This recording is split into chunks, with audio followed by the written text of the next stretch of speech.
जा रहा हूँ विकास भाई। मेरठ में कुछ दिनों पहले अन्याय हुआ। दादरी गांव में एक पंचायत हो रही थी जो गुर्जर समाज के सम्मान को लेके, महापुरुषों को लेके पंचायत थी।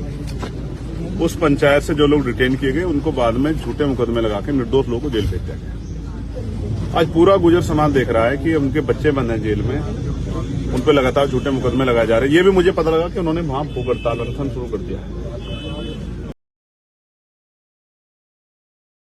हमारी पार्टी के राष्ट्रीय महासचिव भाई रविंद्र कुमार भाटी जी भी उस आंदोलन में आए।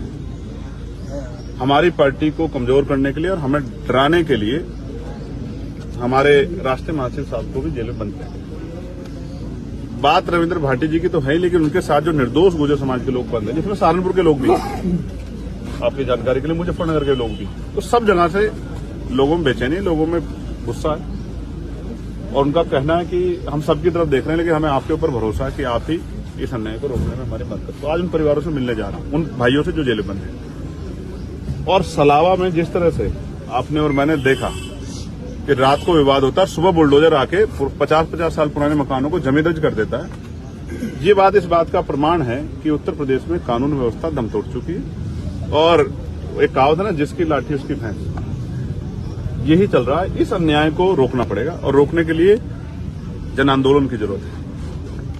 सड़कों को लोगों से पाटने की जरूरत है, आंदोलन की जरूरत है, जो सरकार को ये पता लग जाए कि अन्याय लोग स्वीकार नहीं करें। इसलिए उन परिवारों से मिलने के लिए जाऊंगा और जाकर उनके दुख को सुनूंगा और लोकसभा में, सड़क पे, चाहे बड़े से बड़ा आंदोलन करना पड़े निर्दोष लोगों को छुड़ाने के लिए, उनके झूठे मुकदमे वापस लेने के लिए, तो उसके लिए भी प्रयास है। आजम खान साहब से मिलने कब जाएंगे? जब आप जिक्र करते हैं आजम खान साहब का, तो मुझे कई सारी चीजें याद आती हैं जो आज एक मेरे साथ भी हुई है। बता रहे फोन आया किसी का? हाँ, एक बड़े अधिकारी का फोन आया। उन्होंने मुझसे कहा आप मेरठ नहीं जाएंगे, जेल में उनसे मिलने, सलाव के पीड़ितों से मिलने। मैंने उनसे आग्रह किया कि भाई मैं जाना चाहता हूं। तो उन्होंने मुझे धमकी देते हुए कहा कि आपके जो एमपी एमएलए कोर्ट के मुकदमे चल रहे हैं उनमें हम आपको देखेंगे। मैंने उनसे कहा कि प्रिय भाई, मैं मानता हूं आप बहुत बड़े अधिकारी हैं, लेकिन न्यायपालिका किसी की जेब में नहीं। जिनको ये लगता है न्यायपालिका उनकी जेब में है, ये लोकतंत्र पे एक बहुत बड़ा सवाल खड़ा होता है, खतरा खड़ा होता है। अगर कोई अधिकारी इस तरह की भाषा का प्रयोग करता है राजधानी में बैठ के, तो हमें समझना पड़ेगा कि आजम खान साहब के साथ क्या हुआ और किन किन मुकदमों में निर्दोष होते उनको सजा हुई। ये बहुत बड़ा गंभीर सवाल जो है उन्होंने मेरे सामने खड़ा किया है। लेकिन मैं आपके माध्यम से कह रहा हूं, एक बार नहीं 1000 बार बहुजन समाज के सम्मान के लिए सस्ता छोड़नी पड़ी।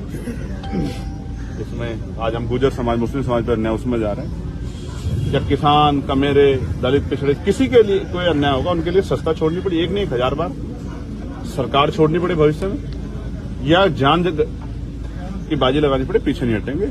ये मेरा उन अधिकारी महोदय को आग्रह है। मैं संवैधानिक आदमी हूं और मैंने उनसे भी ये भी कहा कि श्रीमान, मेरे भाई, सरकार बदलेगी, लोगों के हालात बदलेंगे, आप भी हैं, हम भी हैं।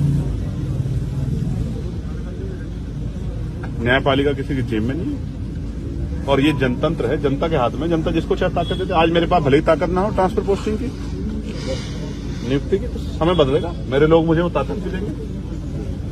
ठीक है, जिस दिन वो ताकत देंगे तो हर व्यक्ति का सम्मान रखा जाएगा। ठीक है। वह व्यक्ति आपके समाज का कभी भी हितैषी नहीं हो सकता जब तक वह आपके समाज के लोगों का रहन सहन और हर चीज़ें देखा ना हो। जब तक वह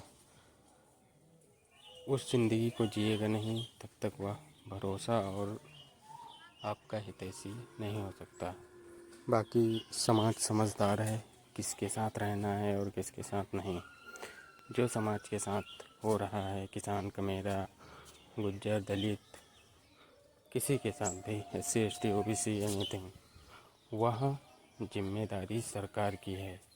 सरकार लॉ एंड ऑर्डर कंट्रोल नहीं कर पा रही है, तो जो बेगुनाह हैं उन्हीं को फंसा रही है, डरा रही है, धमका रही है।